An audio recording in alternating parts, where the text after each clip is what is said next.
Avis vascular centre మన దేశంలోనే the best varicose vein hospital. నమస్తే రమగారు. నమస్తే జయ. రమగారు ఏదైనా మంచి స్టోరీ చెప్తారా? కొంచెం పెద్ద కథ చెప్తాము.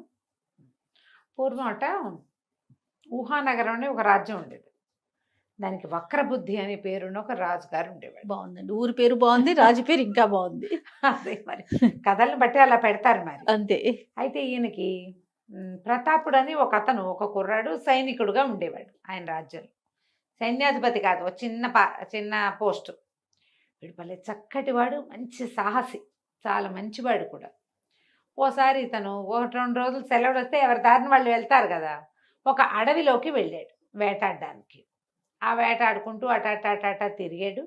తిరిగి ఏమైంది, ఒక చోట బాగా దాహం వేస్తుందని ఒక చెరువు దగ్గర మంచినీళ్ళు తాగి దాని గట్టు మీద కాసేపు పడుకున్నాడు. ఏమైనా లేళ్ళో గీళ్ళో వస్తాయి నీళ్లు తాగటానికి, దేన్నైనా కొట్టచ్చని కొద్దిగా ఆ పడుకున్నవాడు పక్కకి తిరిగి బాణం ఎక్కుపెట్టి రెడీగా ఉన్నాడు. అంటే ఇతను చూశాడు, ఎక్కడి నుంచో ఒక 7 హంసలు వచ్చినాయి. బాగున్నాయో, కొడితే కొట్టచ్చు, కానీ ఇతను ఇంత చక్కగా ఉన్నాయి, వీటిని ఎందుకు కొట్టడం, అనవసరంగా మనకేం తిండికే దీనికే ఏమీ లేదని వాటికి వేసి చూస్తున్నాడు.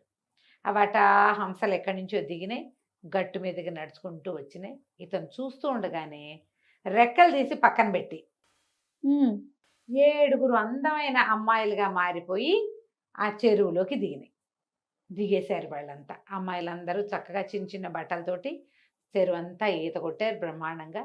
ఈ అబ్బాయి చూస్తున్నాడు, చూసి చూసి ఏం చేశాడు, వాళ్ళు ఇక్కడ మైమరిచిపోయినారు.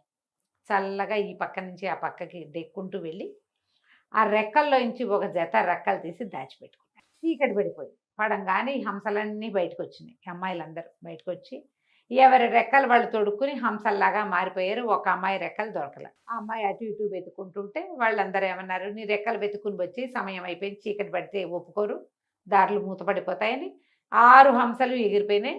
ఈ పిల్ల ఇక్కడే నుంచి ఉండిపోయింది. అయ్యో.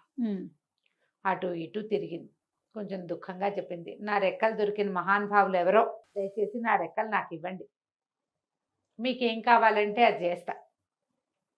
పిల్లలు కన్నా తండ్రులైతే నేను కూడా మీ పిల్లని అనుకోండి, ఏ కన్యో అయితే మీ సోదరుని అనుకోండి, ఎవరైనా అవివాహితుడైన యువకుడైతే నేను మిమ్మల్ని పెళ్లి కూడా చేసుకుంటాను, నా రెక్కలు మాత్రం పాడు చేయొద్దు, నా రెక్కలు నాకు ఇవ్వండి. జాలేసింది ఇతనికి, బతిలాడుకుంటోంది అంత చక్కటి అమ్మాయి. తను కనపడ్డాడు ఆ అమ్మాయికి. కనపడి అతను అన్నాడు, తీసుకొని రెక్కలు నువ్వు తీసుకో, నేను బాధ పెట్టినందుకు నన్ను క్షమించు, నువ్వు వెళ్ళిపోతావేమో వెళ్ళిపోమన్నాడు. అనేసరికి ఆ అమ్మాయి ఏంది, ఎంత మంచివాడివి, మానవుల్లో ఇంత మంచివాళ్ళు ఇంత చక్కటి వాళ్ళు ఉంటారా, మానవులు ప్రమాదకారులని మా ఊళ్ళల్లో చెప్పుకుంటారు అన్నది. అనేసరికల్లా ఇతను అన్నాడు, అందరూ నా ఉంటారు ఇలాగా, అంత నచ్చితే పెళ్లి చేసుకోవచ్చుగా పోనీ నన్ను అన్నాడు.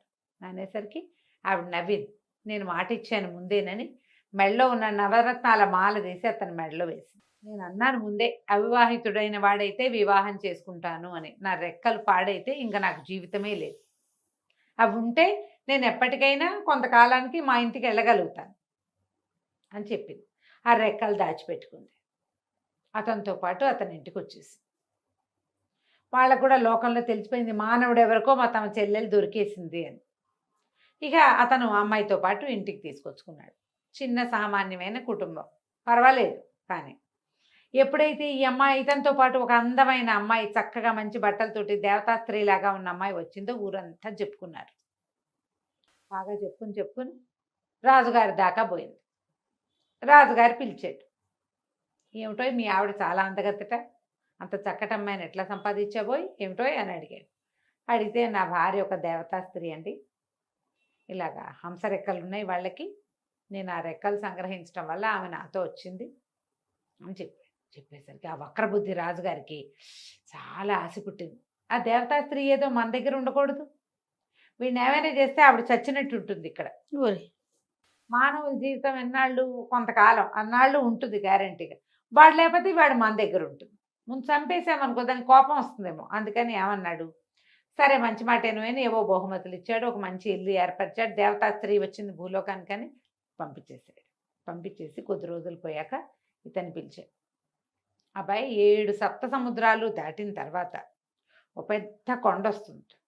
సప్త సముద్రాల తర్వాత ఉండే కొండ మీద ఒక చివరి శిఖరం మీద ఒక పెద్ద భవనం ఉంది. అందులో చిత్రాంగుడు అనే ఒక యక్షుడు ఉన్నాడు. వాడు 9 అంగుళాల మనిషి, 90 గజాల పిలక ఉన్నాయి వాడికి. ఉమ్. 9 అంగుళాల ఇంతే అదే ఉంటాడు అదే వాడు. కానీ 90 గజాలు 90 గజాల పిలక ఉంది వాడికి. బాగుంది. యక్షుడు మహాశక్తిమంతుడు. వాడి దగ్గర ఒక భూతం ఉంది, అదృశ్య సేవకి దాని పేరు. ఓ కథలో తెలుసుకున్నాను. నువ్వు పోయి ఆ శక్తిని స్వాధీనం చేసి పట్టుకురా, నిన్ను సైన్యాధిపతిని చేస్తా అని చెప్పాడు. ఇప్పుడు నేను వెళ్ళానండి, నా చేత కాదండి అనడానికి వీలు లేదు. దేవతాస్త్రీని భారీగా పొందున్నాడు ఇతను. పైగా ఇతడు సాహసి కూడా కొంచెం. సరే వెళ్ళాడు, ఇంటికి వెళ్ళిపోయాడు. ఇంటికి వెళ్ళి భార్యకి చెప్తే భార్య అంది, ఏదేం పెద్ద విషయం కాదు, నేను వచ్చి చాలా రోజులైంది, మా అమ్మ అక్కయ్యలు అందరూ బెంగపెట్టుకుని ఉంటారు, నువ్వు నా మాట విను, నేను ఒక వెండి బంతి ఇస్తాను, ఈ బంతి పట్టుకెళ్ళు. మా లోకంలో కనుక ఈ బంతిని చూపిస్తే, బంతిని వేస్తే మా వాళ్ళకి తెలుస్తుంది. ఉమ్. నీ మెడలో ఉన్న వస్తువుని బట్టి నవగ్రహాల నవరత్నాల మాల ఉంది కదా, మాలను బట్టి వాళ్ళు నిన్ను గుర్తుపడతారు. మా అమ్మ దీనికి ఏమైనా సహాయం చేస్తుంది నీకు అని చెప్పింది.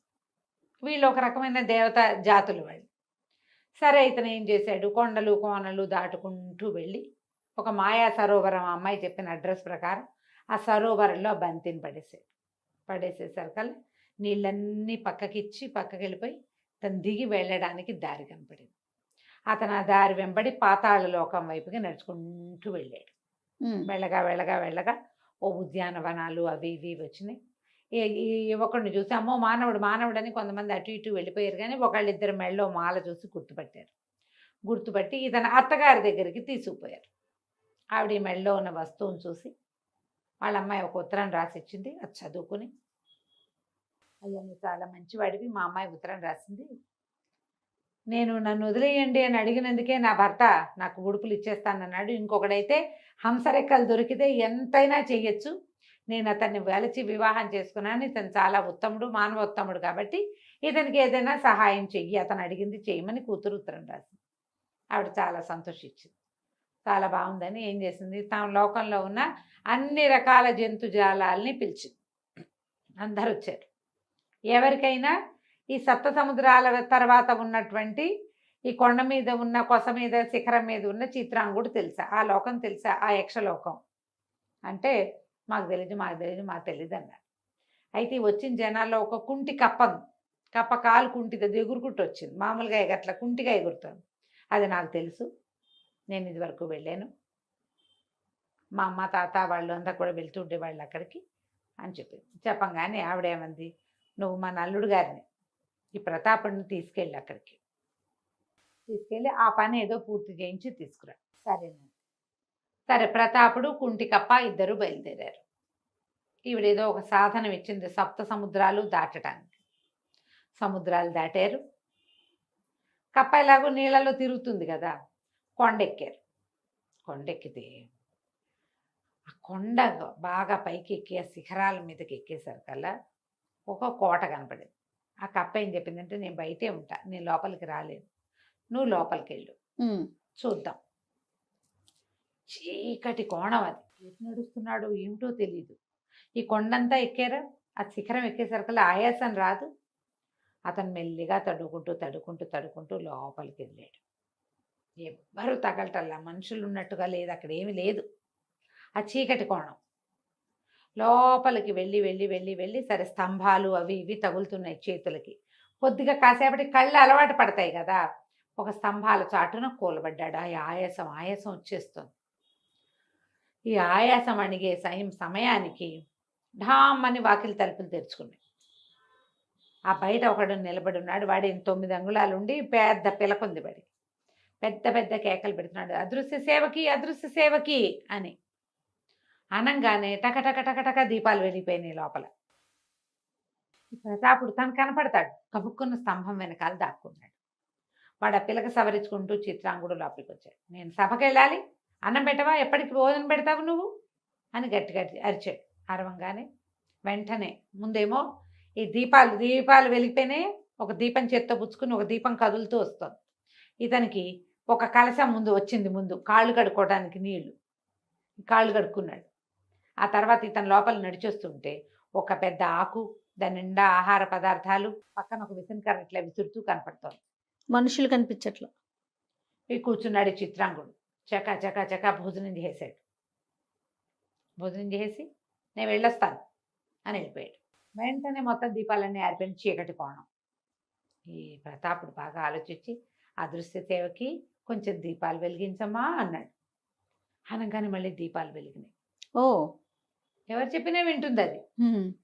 అదృశ్య సేవకి ఆకలిస్తుంది, అన్నం పెడతావా అన్నాడు. అనగానే ఒక ఆకు టపా సామాన్లు అన్నీ వచ్చేసినాయి.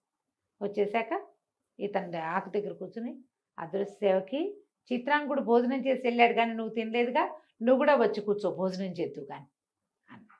అనేసరికి ఆ అదృశ్య సేవకు అప్పుడు అతనికి కనపడాడు. ఇంత మంచివాడివి, ఎన్ని సంవత్సరాలుగా సేవిస్తున్నానో ఒక్కనాడు ఇంత మృదువైన మాట నేను వినలేదు. నన్ను తినవని ఏనాడు అతను చెప్పల. ఉమ్. ఒక్కసారి కూడా నువ్వు తిన్నావా అని అడగలేదు, నువ్వు తిను అనలేదు. నువ్వు చాలా మంచివాడివి అంటే సరే మరి నాతో రా, నాతో వచ్చేయి అయితే అన్నాడు. అనేసరికల్లా ఆ సేవకి ఏం చెప్పిందంటే నేను అలా రాలేను, ఉమ్.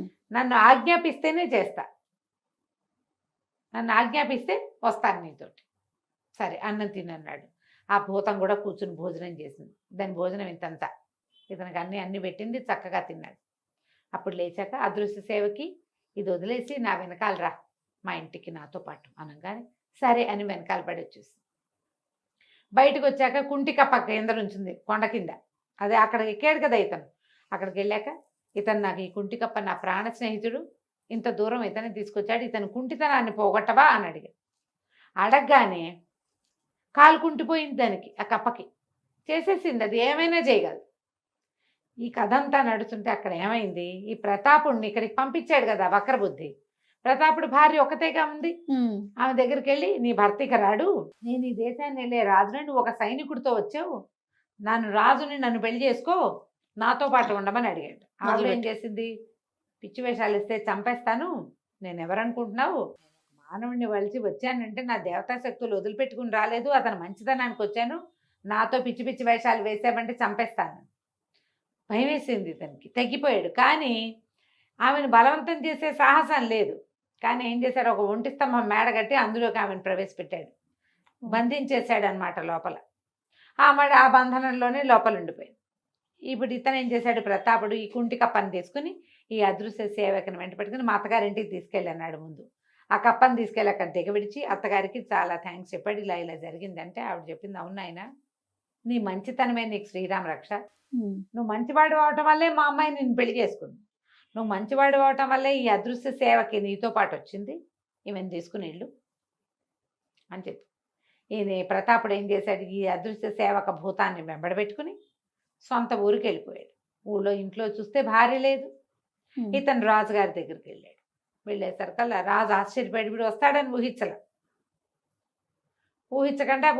మరి ఇతను చూసేసరికల్లా అతను హడిలిపోయి నేను నీ భార్యని సొంతం చేసుకోవడం కోసం నేను పంపించాను, నువ్వు ఇప్పుడు సైన్యాధిపతి అవ్వాలంటే నువ్వు అమ్మాయి నాకు స్వాధీనం చేయమనేసరికి అతను గట్టిగా ఒప్పుకోలేదు. ఈ లోపల అదృశ్య సేవకి ఏం చేస్తుంది, జనం అంతా ఇతని మీదకి వచ్చారు. రాజుగారు ఇతను బంధించమంటున్నాడు. అందరినీ లైన్లో పెట్టింది. రాజును తీసుకెళ్ళి ఒక పెద్ద బురదగుంటుంటే అందులో కుక్కేసింది. ఈ మంత్రులు వాళ్ళు నిర్ఘాంతపోయారు, ఏమిటయ్యా ఇదేం జరుగుతోందన్న. అయితే ప్రతాపుడు చెప్పాడు, ఈయన ఒక అదృశ్య సేవకి భూతాన్ని తెమ్మన్నాడు, నేను ఆ భూతాన్ని వెంబడి పెట్టుకొచ్చాను, నా భార్యని చేయడం కోసం చేశాడు ఇంత పని, ఆమెను మానవరాలుగా ఎంచకూడదు, ఆమె దేవతా స్త్రీ అని ముందే చెప్పాను, ఆమె సహాయంతో ఈ భూతాన్ని పట్టుకొచ్చుకున్నాను నేను అనేసరికి మంత్రులు ముగ్గురు అన్నారు, బాబు ఎందుకు వచ్చింది, రాజుగారిని ఎటాగో బురదలో కుక్కేసింది మీ భూతం, హాయిగా నువ్వే రాజు బాబు, నీకు ఇంత సాహసివి, రాజ్యానికి కావాల్సింది ఏదైనా నువ్వు చేయగలవు, నువ్వే రాజ్యాన్ని తీసుకోమన్నారు. ఇక మిగిలిన వాళ్ళకి ఎవరికి మాట్లాడడానికి కూడా ఏం లేదు. సరే ఇతను ఏం చేశాడు, నా భార్య ఎక్కడుందంటే ఆవిడ ఎక్కడో పైన పెట్టారు, ఆవిడని విడిపించుకుని తెచ్చుకున్నాడు. ఇతను ఎప్పటికీ రాజ్యానికి రాజుగానే ఉన్నాడు. అతనికి ఏదైనా అవసరమైతే శత్రువులు లేరు, ఏం లేరు. ఎందుకంటే ఈ అదృశ్య సేవకుంది 1000 మంది వచ్చినా వాళ్ళందరినీ మడతపెట్టి బురదలో కుక్కేయగలదు అది. కానీ అతనితో పాటే ఉంటూ చాలా సంవత్సరాల పాటు ఆ రాజ్యానికి రాజుగా ప్రతాపుడు, అతని భార్య రాణిగా ఉండి ఆ రాజ్యాన్ని పాలించుకుంటూ ఉన్నారు. కథ కంచికి మనం ఇంటికి. బాగుంది. మనకు కూడా దొరికితే బాగుండు కదా. చాలా బాగుంటాం గారు. నమస్తే అండి. నమస్తే.